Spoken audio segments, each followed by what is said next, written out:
నీ స్టేట్లోని గొప్ప బాక్సర్ని చేయాలనేది నా ఉద్దేశం. నీకు నా ఆశయం ముఖ్యం, అవునా కదా? ఎస్ సార్, మీ ఆశయం నేను గెలిపిస్తాను సార్.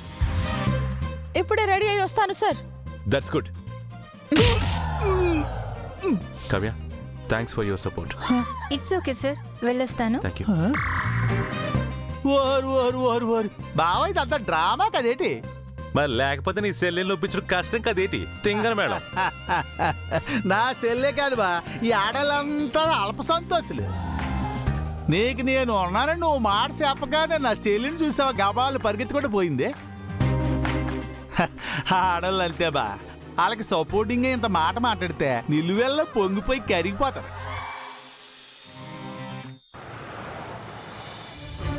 రా పైటి రాజు.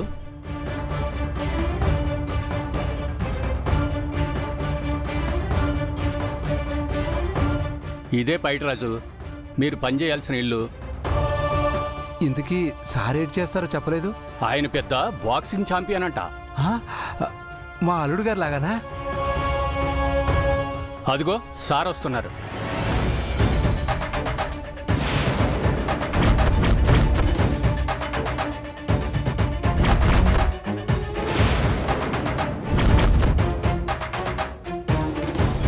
నా ఆశయాన్ని నిలబెట్టడానికి పనికిరాని ఈ బిడ్డ నాకు అవసరం లేదు.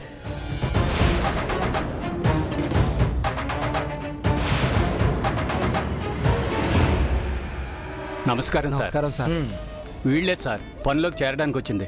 పైటి రాజు, తన భార్య లచ్చమ్మ. నమస్కారం. నమస్కారం సార్. మీరు వైజాగ్లో ఎప్పటి నుంచి ఉంటున్నారు? 30 ఏళ్ళు పైబడే ఉంటున్నాం సార్. ఎక్కడ ఉండేవారు? ఇంతకు ముందు గాంధీనగర్లో ఉండేవాళ్ళం సార్. ఇప్పుడు ముచ్చాలమ్మ వీధిలో ఉంటున్నాం సార్. గాంధీనగర్లోనా? ఆ పక్కన బస్తీలోనే ఉండేవాళ్ళం సార్. సుబ్బయ్య అంతా మీకు చెప్పే ఉంటాడు. నాకేదైనా సరే టైం టు టైం కరెక్ట్గా జరిగిపోవాలి. అందుకే మీ ఇద్దరూ ఈ ఇంట్లోనే ఉండాలని చెప్పాను. అవును, నీకు డ్రైవింగ్ లైసెన్స్ ఉందా? ఉందయ్యా. నీకు తాగుడు అలవాటు ఏమైనా ఉందా? అది ఒకప్పుడు ఉండేది సార్, ఇప్పుడు మానేశాను సార్. ఒళ్ళు దగ్గర పెట్టుకొని డ్రైవింగ్ చేస్తాను సార్. సుధా,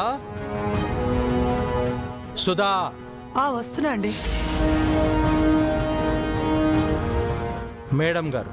నమస్కారం మేడం. నమస్తే. చూడమ్మా, నువ్వు అమ్మగారితో పాటే ఉండి ఆవిడకి కావలసిన పనులన్నీ చేసి పెట్టాలి. జీతం ఎంతైనా తీసుకోండి, కానీ అమ్మగారికి ఏ కష్టం కలగకుండా అన్ని పనులు మీరే దగ్గరుండి చూసుకోవాలి. అట్టగినయ్యా. నువ్వు వెళ్ళి కారు రెడీ చేయి, అకాడమీకి వెళ్ళాలి. అట్టగనయ్యా. నేనుంటాను సార్. సరే. నీ పేరేంటన్నా? హలో, లచ్చమ్మమ్మ. నాతో రా.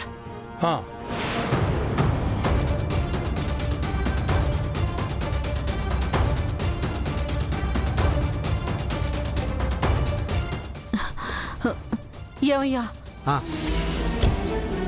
అమ్మగారికి సాయం చేయమంటే ఇట్టా వచ్చావేంది?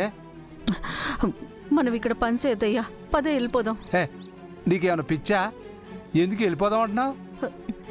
మన గంగని అనాథాశ్రమంలో వదిలేసింది ఆ అయ్యగారే అయ్యా.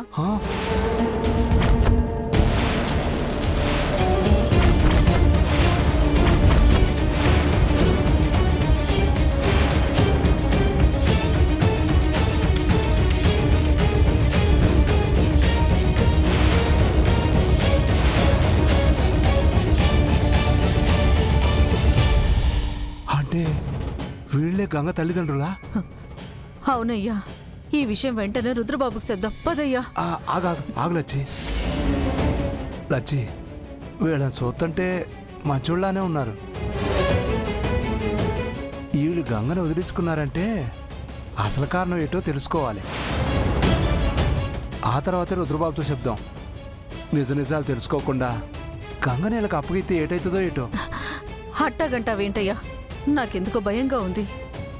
ఎందుకే భయం? కారణం లేకుండా ఆ దేవుడు ఏది చేయడని అంటావు కదా. గంగనీళ్ళకు అప్పగించడం మంచిదో కాదో తెలుసుకోవడానికే మన ఇక్కడికి పంపించినాడేమో. నువ్వు ఇంకేం మాట్లాడకుండా పోయి పని చూసుకో. ఎల్లు లచ్చే, ఎల్లు.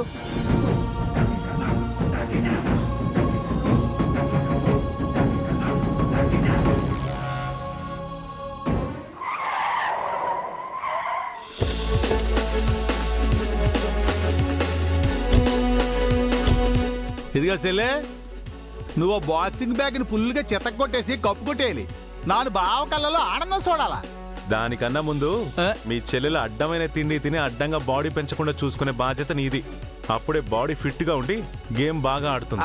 అలాగ బావా, నువ్వు ఎలాగంటే అలాగా. ఈ ఆళ్ళ నుంచి నీ ఆ పని మీదే ఉంటాను. చెల్లిని చిన్న సిట్ గారు కూడా తిన్నా ఉన్నా. సరే చూద్దాం. అప్పుడే నువ్వు నా కళ్ళలో ఆనందం చూడగలవు. పెట్టిన మీటింగ్ చాలు. పద పద. పనసిల్లే.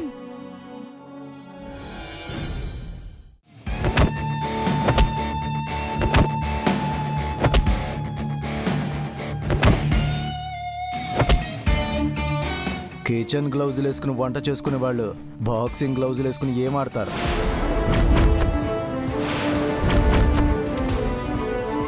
ఆడవాళ్ల చేతికి గాజులు తొడగాలి కానీ గ్లౌజ్ కాదు.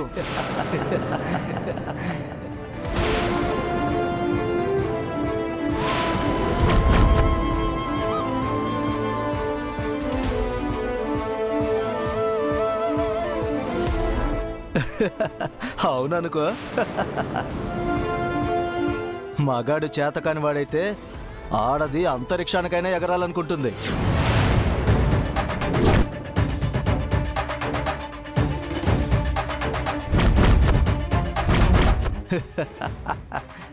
ఏయ్, ఏం మాట్లాడుతున్నావు నువ్వు? ఎవరిని చాతకాని వాడంటున్నావు? రుద్ర ప్రతాప్ అంటే ఎవరో తెలుసా నీకు? The great boxing champion. ఎప్పుడో జరిగిన దాని గురించి ఎవరికి కావాలి? ఇప్పుడేంటి చెప్పు చెప్పు. ఏంటి జీరోనే కదా? కాదు అని నిరూపించుకోవాలంటే వచ్చి నాతో పోటీ పడు. ఇంకా ఆలోచించలేడు బావా. ఆ గ్లౌజ్ చేతికి దొరుకున్నాడు, బుర్ర పగలగొట్టు. గంగా, నువ్వు వచ్చి గ్లౌజెస్ వేసుకుని ప్రాక్టీస్ స్టార్ట్ చేయి. సార్, చెప్తుంది నీకే.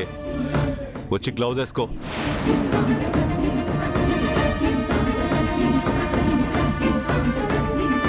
రేయ్, భయపడుతున్నాడు రా.